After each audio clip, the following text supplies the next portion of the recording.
7 days after leaving Earth, the USS Horizon returned to orbit around the blue planet. Jasmine stared out the viewport, seeing her home world with new eyes. From space, there were no borders, no nations, just one beautiful sphere of blue, white and green, a rare jewel in the vastness of space. "Mission Control is hailing us," announced Commander Olivia Sanchez. "They're asking for our status." "Tell them we're all safe," Jasmine said quietly, "and that we have a lot to discuss." The past week had been the most extraordinary of Jasmine's life. After her initial meeting with the 3 representatives of the Ascendancy, she had been taken deeper into their vessel, shown technologies beyond human understanding, and told a story that stretched back thousands of years. The Ascendancy, she learned, was not a single species but a coalition of advanced civilizations that had evolved beyond physical constraints in many ways. They had been watching Earth for centuries, monitoring human development. They had watched as humans developed language, agriculture, industry, and finally began reaching for the stars. "You're at a turning point," their leader had explained. The being called itself Elior, though Jasmine suspected this was a simplified name for human convenience. "Your species has great potential, but also great capacity for self-destruction." "Why me?" Jasmine had asked. "Out of all humans, why did you contact me?" Elior had shown her a recording of the speech she had given 3 years earlier at a small community college. She remembered the event well, a simple talk about diversity and cooperation that hardly anyone had attended. "Your words reached beyond your audience," Elior said. "In that speech, you expressed the core idea that may save your species, that different perspectives working together create stronger outcomes than any single viewpoint could achieve. This concept is the foundation of the Ascendancy." Now, as the Horizon prepared to re-enter Earth's atmosphere, Jasmine felt the weight of responsibility on her shoulders. The Ascendancy had given her a choice, or rather had given humanity a choice, with her as their messenger. "Prepare for landing," Olivia announced. "Everyone secure for re-entry." The landing was smooth, the advanced technology of the Horizon making what should have been a bumpy descent feel like a gentle elevator ride. As the ship settled onto the landing pad at Johnson Space Center, Jasmine could see the crowd gathered outside: military personnel, government officials, and a sea of reporters with cameras. "Ready?" asked Daniel, the xenobiologist. He had spent the journey back analyzing the samples and data they had been permitted to collect. "No," Jasmine admitted, "but it doesn't matter. This is bigger than any of us." The main door of the Horizon opened with a soft hiss. Jasmine was the first to step out, blinking in the bright Texas sunlight. The crowd fell silent as she walked down the ramp. Frank Garcia, chairman of the Intelligence Committee, was the first to approach her. "Representative Crockett, welcome back to Earth." "Thank you, Chairman. The President is waiting to be briefed." "We've set up a secure facility for debriefing." Jasmine shook her head. "No secure facility, no private briefing. I need to address everyone at once." Frank looked surprised. "That's not protocol." "The protocol for first contact with an advanced alien civilization doesn't exist," Jasmine interrupted. "And they were clear about this. Their message is for all of humanity, not just American leaders." After some discussion, arrangements were made. 2 hours later, Jasmine stood before cameras that would broadcast her words to nearly every screen on the planet. She wore the same jumpsuit she had worn on the mission, refusing offers of more formal attire. This wasn't about looking professional. This was about being authentic. "People of Earth," she began, looking directly into the camera. "7 days ago, I left our planet to meet with representatives of an advanced group of civilizations called the Ascendancy. Today, I return with a message of both hope and challenge. The Ascendancy has been watching humanity for centuries. They have seen our achievements and our failures. They have witnessed our capacity for both great kindness and terrible cruelty. And they have determined that we stand at a crossroads. They have offered us a gift, a package of technologies that will help us solve our most pressing problems. Clean energy systems that will end our dependence on fossil fuels. Medical advances that will cure diseases we thought incurable. The Fundamentals of faster-than-light travel that will one day allow us to explore beyond our solar system. But these gifts come with a condition. We must demonstrate our readiness to join the larger community of intelligent life. We must show that we can overcome our divisions and work together as one species, sharing these advances equally among all people, regardless of nationality, wealth, or power. They have given us 10 years. 10 years to prove that we can reduce conflict, care for our planet, and begin to see ourselves as citizens of Earth first and members of nations second. At the end of that time, if we have made sufficient progress, the Ascendancy will welcome us as junior members of their coalition, opening doors to knowledge and experiences we can barely imagine. I have seen their achievements. I have walked through rooms where the laws of physics seem to bend. I have spoken with beings whose wisdom spans millennia. What they offer us is real, and it is within our reach, if we choose to reach for it together. Jasmine paused, looking at the faces of the officials gathered nearby. Some looked skeptical, others afraid, a few hopeful. The first package of technological information has already been transmitted to servers around the world, simultaneously, to every major nation, in formats their scientists can understand. No one country has received more than another. No corporation can patent these advances. They belong to all of us, or to none of us. That was their first test. Can we share knowledge without seeking advantage over one another? The choice is ours. In the days that followed, Jasmine found herself at the center of a global transformation. Leaders who had been enemies now sat together at the same table, discussing how to implement the alien technologies. Scientists who had guarded their research jealously now shared openly.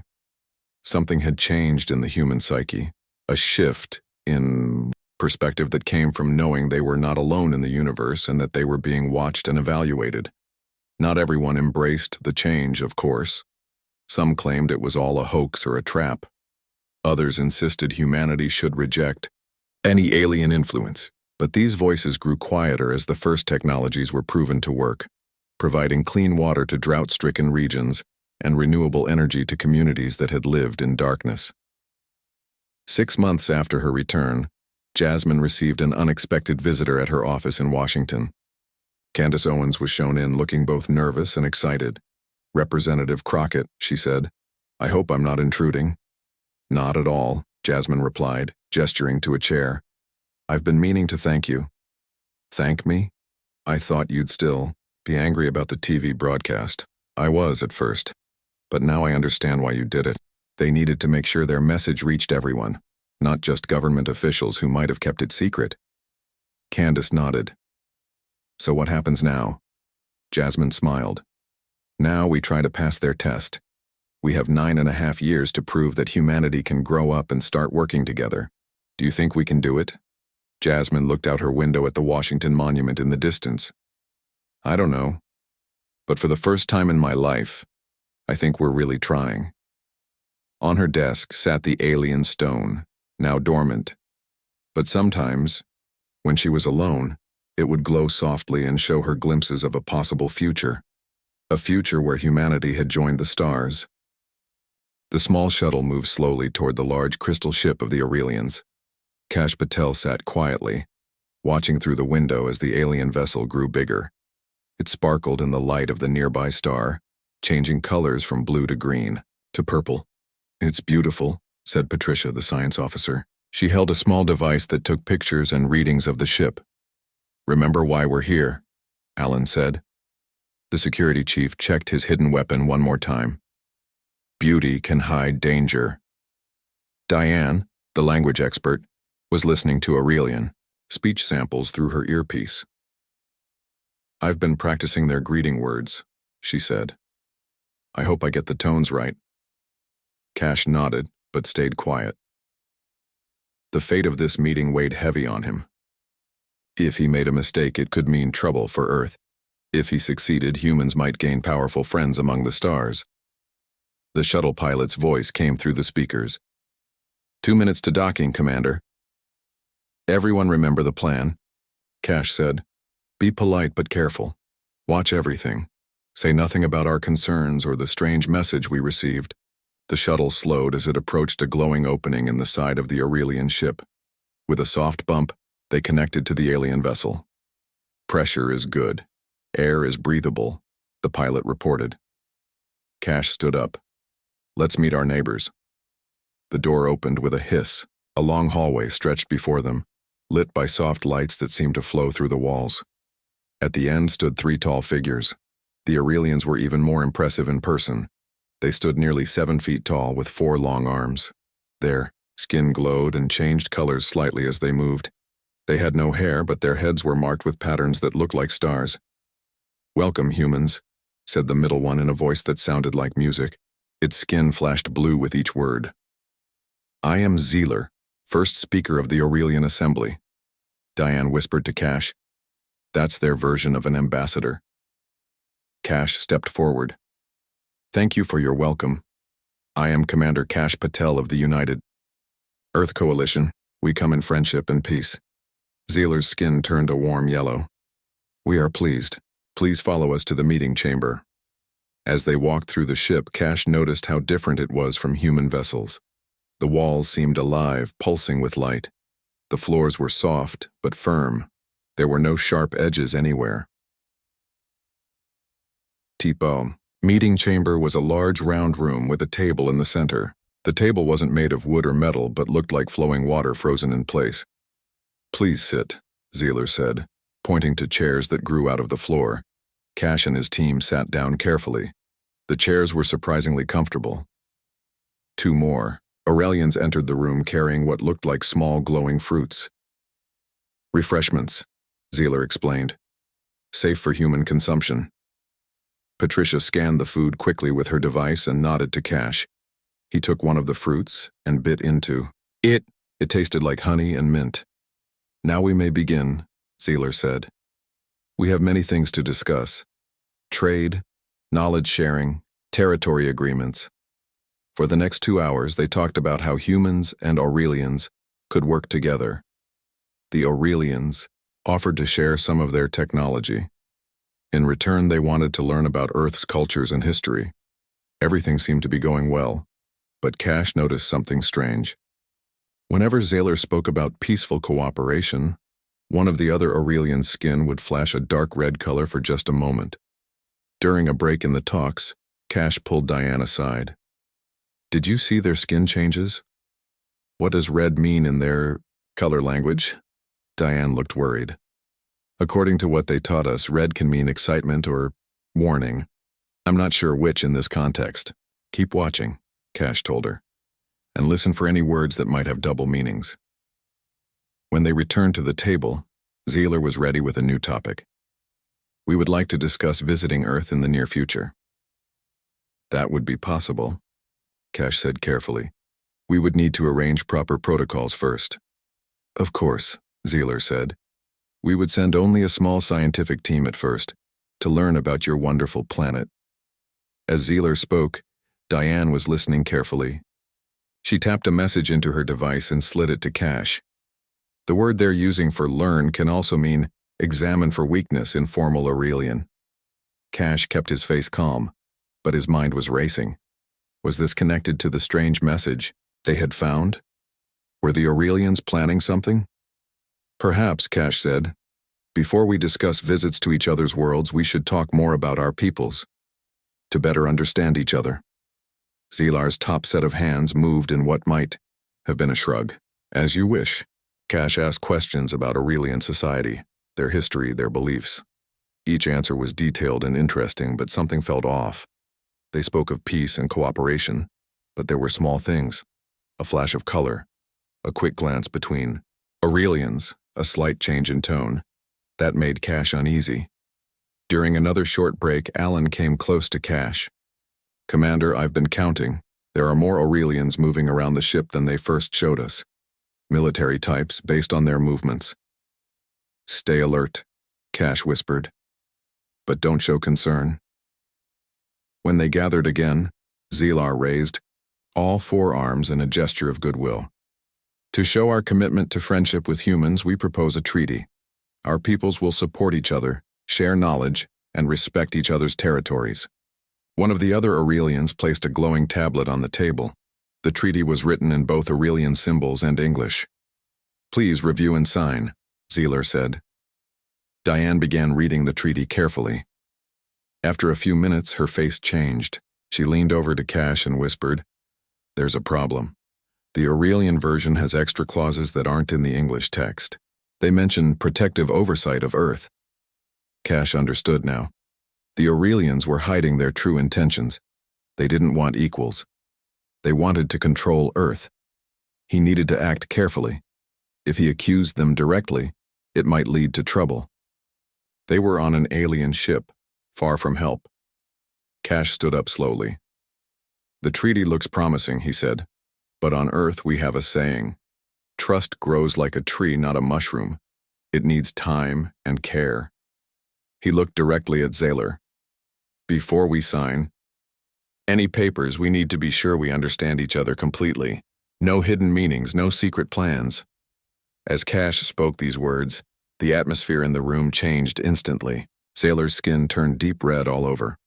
The other Aurelians moved their hands toward hidden pockets in their clothes. "You speak strangely, human," Zeeler said. The musical quality of its voice was gone. "What are you suggesting?" "Only that friendship must be built on truth," Kash said calmly. "All the truth, not just what sounds nice in translation." Zeeler stood up, now towering over Kash. "Perhaps you should return to your ship while we consider your words." "I think that would be best," Kash agreed. As they walked quickly back to the shuttle, Alan whispered, "Did you just start a war with aliens?" "No," Kash replied quietly. "I just let them know we're not fools to be tricked. What happens next depends on how badly they want what they're after." They reached the shuttle and quickly boarded. As the doors closed, they could see more Aurelians, gathering in the docking area, their skin flashing angry red colors. The shuttle detached and moved away from the alien ship. Through the window, Kash watched the beautiful crystal vessel grow smaller. "Get ready to report everything when we reach the view," he told his team. "I think our peaceful first contact just got complicated." The shuttle raced back to the human ship. Kash looked through the small window and saw that the Aurelian crystal ship had not moved. It stayed in place, glowing against the black of space. "Do you think they will attack us?" Patricia asked. Her voice was steady, but her hands shook slightly. "Not yet," Kash said. "They want something from Earth. Fighting us here wouldn't help them get it." The pilot's voice came through the speakers. 5 minutes to docking with the view, Commander." "Everyone, prepare your reports," Kash ordered. "Captain Nelson and Earth Command need to know everything that happened." When they landed in the shuttle bay of the view, Captain Frank Nelson was waiting for them. His face was serious. "What happened over there?" he asked as soon as they stepped off the shuttle. "The Aurelians sent us a message saying the talks did not go well because of human rudeness." "They're lying," Alan said quickly. "They tried to trick us." "Let's talk in the war room," Kash suggested. "This isn't a conversation for the open bay." They walked quickly through the ship to a secure room, where they could talk privately. Once inside, Kash told Frank everything: the strange color changes, the hidden meanings in the Aurelian language, and the treaty with secret clauses. "So they want to take over Earth?" Frank asked when Kash finished. "Maybe not take over," Diane said. The words they used suggested more like watching over or guiding, like they think we're children who need help. "That's still not acceptable," Frank said firmly. "There's something else," Patricia added. "I was scanning their ship the whole time.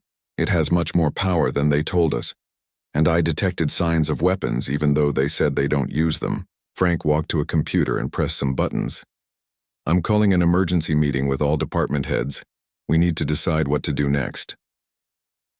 20 minutes later, the war room was full of people. All the top officers of the View sat around a large table. Kash explained again what they had discovered about the Aurelians. "We have 3 options," Frank said when Kash finished. "First, we can leave this area and return to Earth to report. Second, we can stay and try to talk to them again, more carefully. Third, we can prepare for possible trouble." Linda Rodriguez. The communications officer raised her hand. There might be a fourth option. I've been studying that strange message we received earlier. The one that warned about testing Earth's defenses. I think it might not have come from the main Aurelian group. Everyone turned to look at her. What do you mean? Kash asked. The signal had a slightly different pattern, Linda explained. It came from the same ship, but maybe from someone who wasn't supposed to be sending messages. A rebel? Someone warning us? Frank suggested. Possibly, Linda said. And there's something else. While you were on their ship, I picked up more strange signals. Small bursts of communication that don't match their official channels. Kash thought about this. So there might be Aurelians who don't agree with their leaders? Who tried to warn us? It's possible, Linda said. That could be useful, Alan noted. If they have internal problems, maybe we can use that. Kash was about to respond when the ship's alarm started to sound. Red lights flashed on the walls. What's happening? Frank demanded, pressing the communication button on the table. Captain, the Aurelian ship is moving, said a voice from the bridge. It's heading straight for us. They're powering up something big. Battle stations, Frank ordered. Shields up. Prepare weapons. Everyone rushed to their positions. Kash and Frank ran to the bridge. Through the main window, they could see the crystal ship getting closer. It glowed with a new, dangerous red light. They're charging weapons, said the officer at the scanner station. Hail them, Frank ordered. Linda, who had followed them to the bridge, tried to contact the Aurelian ship. No response, Captain. They'll be in firing range in 2 minutes, the weapons officer reported. Frank looked at Kash. Any diplomatic solutions left, Commander? Kash thought quickly. Try a different frequency, he told Linda. See if we can reach whoever sent those warning messages. Linda worked at her station trying different communication channels. Suddenly her screen lit up. I have something, she said. It's weak, but it's a response. Put it on speaker, Frank ordered. A voice came through, broken by static. Humans. Danger, not what you think, the real enemy coming up behind us. Who is this? Kash asked. What real enemy? No time. Sailor doesn't know. Preparing for them. For centuries and need your help. The message cut off suddenly. What was that about? Frank wondered. Before anyone could answer, the scanner officer called out, Captain, there's something else out there. Behind the Aurelian ship. Multiple objects. Coming out of what looks like a tear in space. On the main screen they could see it now. The blackness of space seemed to rip open like cloth. Through the tear came dark shapes, ships unlike any they had seen before. They were black with no lights and moved like living things. Those aren't Aurelian ships, Patricia said. She had rushed to the science station and was looking at the readings. There's something else entirely. The Aurelian ship suddenly changed direction. Instead of heading toward the view, it turned to face the new arrivals. They're powering up weapons, the scanner officer reported. But not aiming at us. They're aiming at those new ships. The Aurelians are sending a message to all frequencies, Linda said. Translating now. Zalar's voice filled the bridge. Humans, we apologize for the deception. We had to test if you were strong enough to stand with us. The true enemy has arrived. Sooner than expected. They are the Void Harvesters. They destroy all life. We have fought them alone for centuries. Will you stand with us now? Kash and Frank looked at each other. Then they looked at the screen, where the dark ships were spreading out, surrounding both the view and the Aurelian vessel. It seems, Kash said slowly, that one sentence really did change everything. Just not in the way we thought. Frank nodded and turned to Linda. Send this message to the Aurelians. We stand with you against any threat to life. Tell us what you need. As Linda sent the message, Kash watched the approaching enemy ships. The situation had changed completely. The Aurelians weren't the enemy. They had feared. There was something much worse out there in the darkness of space, and now humans and Aurelians would have to work together to survive. The bridge of the view was filled with tense activity. Everyone worked quickly at their stations as the dark ships of the Void Harvesters moved closer. These ships looked like long black shadows against the stars. They had no lights, No colors, just darkness that seemed to swallow everything around them. How many are there? Frank asked, leaning over the scanner station. 12 ships that we can see, responded the officer. But the readings are strange. It's like they're partly here and partly somewhere else. Kash watched the main screen closely. The Aurelian crystal ship now glowed with bright blue and green lights. It positioned itself between the View and the Harvester ships. The Aurelians are sending another message, Linda announced. Put it through, Frank ordered. Zeeler's voice came through the speakers again. Humans, the Void Harvesters will attack soon. Their ships can partly move outside normal space, making them hard to hit. We must coordinate our defenses. Tell them we agree, Frank said to Linda. Then he turned to Kash. I need you to be our contact with the Aurelians. You've met them. They might trust you more. Kash nodded. I'll work with them. But we should be careful. They've already lied to us once. Agreed. But right now, those harvesters are the bigger threat. A loud beeping sound came from the scanner station. Captain, the harvester ships are powering up weapons. Shields at maximum, Frank ordered. Prepare all weapons. The View shook as the first attack hit their shields. On the screen they could see beams of dark energy shooting from the harvester ships. Some hit the View, others hit the Aurelian vessel. Shields holding at 82%, reported the shield officer. Return fire, Frank commanded. The View fired its laser weapons at the nearest harvester ship.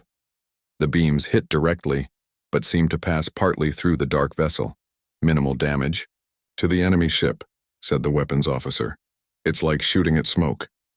The ship shook again as another attack hit them. Shields at 67%, came the report. Linda turned from her station. The Aurelians are requesting to send someone aboard our ship. They say they have technology that might help us. Frank looked at Kash. What do you think? Let them come, Kash decided, but with guards. While Frank continued to command the battle, Kash went to the shuttle bay to meet the Aurelian visitor. Alan and 4 security officers went with him, all carrying weapons. When the small Aurelian shuttle landed, a single figure stepped out. It wasn't Zeeler, but a shorter Aurelian with skin that glowed deep purple. It carried a large metal case. I am Mira, chief engineer of our vessel, the Aurelian said. I bring technology to help your weapons work against the harvesters. Follow me, Kash said. We need to hurry. They rushed to the engine room where Kevin Murphy, the chief engineer of the View, was working to keep the ship's power stable. Kevin, this is Mira. The Aurelian sent help, Kash explained quickly. Kevin looked suspicious but nodded. What do you have? Mira opened the case, revealing a device that pulsed with energy. This will adjust your weapons to operate on multiple phase levels. It will help them hit the harvesters even when they try to shift outside normal space. How does it connect to our systems? Kevin asked. Mira showed them a diagram on a small screen. It must link directly to your main power core. Kevin studied the diagram, then looked at Kash. If this thing is a trap, it could blow up our whole ship. If they wanted to destroy us, they could just let the harvesters do it. Kash pointed. Out. Another blast rocked the ship. The lights flickered. Shields at 43%, came a voice over the communication system. We don't have much choice, Kash said. Install it. Kevin and Mira worked quickly to connect the device to the ship's power systems. As they worked, Kash contacted the bridge. Frank, the Aurelians brought technology to improve our weapons. It's being installed now. Good, Frank replied. We need it soon. The harvesters are pressing their attack. The Aurelian ship is taking heavy damage protecting us. 10 minutes later, Kevin looked up from his work. It's ready, but I'm not sure what will happen when we turn it on. Mira's skin glowed with confident blue patterns. It will work. Your weapons will be much more effective. Do it, Kash ordered. Kevin pressed a series of buttons. The Aurelian device hummed and connected to the ship's systems. The lights dimmed for a moment, then came back brighter than before. Power levels are rising, Kevin said, sounding surprised. The device is actually improving our energy output. Kash contacted the bridge again. Frank, the upgrades are online. Try the weapons now. On the bridge, Frank ordered the weapons officer to fire on the nearest harvester ship. This time, when the lasers hit the dark vessel, they didn't pass through. Instead, they struck solidly, causing visible damage. "It's working," came the excited report. "We're hurting them now." For the next hour, the View and the Aurelian ship fought side by side against the harvesters. With their improved weapons, they managed to destroy 3 of the enemy ships. But the battle was still difficult. The harvesters adapted quickly, changing their attack patterns. "We need to try something else," Kash said to Mira as they watched the battle reports in the engine room. "At this rate, we'll run out of power before we defeat them all." Mira's skin turned a thoughtful green color. "There might be another way. The harvesters are connected to each other through a shared mind. If we could disrupt that connection, they would be confused. How do we do that?" "We would need to create a specific energy pulse," Mira explained. "But it would require both our ships working together, perfectly timed." Kash nodded. "Let's talk to the captains." They hurried back to the bridge where Frank was directing the battle. The View shook continuously now as attacks hit their weakening shields. "Shields at 21%, the shield officer reported. "We can't take much more of this." Kash quickly explained Mira's idea. Frank listened, then nodded. "If it could work, we need to try it. Linda, contact the Aurelian ship." As Linda established communication with the Aurelians, Kevin joined them on the bridge. "I've looked at the energy pulse idea. We can do it, but we'll need to get very close to the main harvester ship. And after we fire the pulse, our systems will shut down for at least 30 seconds while they reset." 30 seconds with no shields or weapons," Frank said grimly. "If the pulse doesn't work, we'll be defenseless." Kash looked at the screen where the battle continued. More harvester ships were appearing through the tear in space. The Aurelian vessel was clearly damaged, parts of its crystal structure broken, and dark. "We don't have a choice," Kash said. "It's try this or lose everything." Frank took a deep breath, then nodded. "Set course for the main harvester ship. Tell the Aurelians to meet us there." As the View moved toward the largest of the dark ships, Kash stood next to Mira, watching the distance counter tick down. "I hope your people are being honest with us this time," Kash said quietly. Mira's skin flashed with patterns of truth blue, a color Diane had taught Kash to recognize. "We are fighting for survival just like you. There is no room for deception now." The View drew closer to the main harvester ship. On screen, they could see the Aurelian vessel approaching from the other side. "Ready the pulse," Frank ordered. "Pulse, charged and ready," Kevin reported. "Aurelians report they are in position," Linda added. "On my mark," Frank said. 3, 2, 1, mark." The View fired the special energy pulse at the same moment as the Aurelian ship. The 2 beams met at the harvester vessel, creating a blinding flash of light. Then, as predicted, all systems on the View shut down. The lights went out. The engines stopped. Everything was quiet and dark. Kash held his breath, waiting. Without shields or weapons, they were completely vulnerable. Would the pulse work? Or had they just made their last mistake? Darkness filled the bridge of the View. The only light came from the stars outside the windows. Everyone stood still, holding their breath. 30 seconds felt like forever when enemy ships surrounded them. 20 seconds until systems restart. Kevin whispered in the dark. Kash stared out the window at the main harvester ship. After the energy pulse hit it, the dark vessel had stopped moving. But the other harvester ships were still active. They were turning toward the View, their weapons glowing with deadly energy. 10 seconds, Kevin counted. One of the harvester ships fired. The beam of dark energy came straight at the View. "Brace for impact," Frank shouted. But before the beam could hit them, the Aurelian crystal ship moved into its path. The beam struck the already damaged Aurelian vessel, breaking more of its crystal structure. "They're protecting us," Linda said softly. 5 seconds, Kevin continued. 4, 3, 2, 1.